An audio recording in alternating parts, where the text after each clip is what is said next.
অন্তর্বর্তীকালীন সরকারের প্রধান উপদেষ্টা ও উপদেষ্টাদের দপ্তর বণ্টন করে প্রজ্ঞাপন জারি করেছে মন্ত্রিপরিষদ। শুক্রবার মন্ত্রিপরিষদ সচিব মোহাম্মদ মাহবুব হোসেনের সই করা এই প্রজ্ঞাপন জারি করা হয়। এতে মন্ত্রিপরিষদ বিভাগ, প্রতিরক্ষা, শিক্ষা, সড়ক পরিবহন সহ মোট 25টি মন্ত্রণালয় ও 2 বিভাগের দায়িত্ব নিজের কাছে রেখেছেন প্রধান উপদেষ্টা ডক্টর মোহাম্মদ ইউনূস। অন্যদের মধ্যে সালেউদ্দিন আহমেদ পেয়েছেন অর্থ ও পরিকল্পনা মন্ত্রণালয়ের দায়িত্ব, আসিফ নজরুল পেয়েছেন আইন মন্ত্রণালয়, আদিলুর রহমান খানকে দেওয়া হয়েছে শিল্প মন্ত্রণালয়, তৌহিদ হোসেন পররাষ্ট্র, সৈয়দা রেজওয়ানা হাসান পরিবেশ ও বন, আর অবসরপ্রাপ্ত brigadier general M Sakhawat Hossain পেয়েছেন স্বরাষ্ট্র মন্ত্রণালয়ের দায়িত্ব।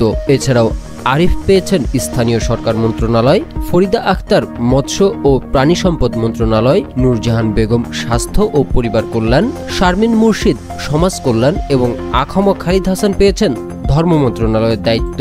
আর বৈষম্য বিরোধী ছাত্র আন্দোলনের 2 সমন্বয়ক মোহাম্মদ নাহিদ ইসলাম পেয়েছেন ডাক, টেলিযোগাযোগ ও তথ্য প্রযুক্তি মন্ত্রণালয় এবং আসিফ মাহমুদ সজীব ভুইয়া পেয়েছেন যুব ও ক্রীড়া মন্ত্রণালয়ের দায়িত্ব।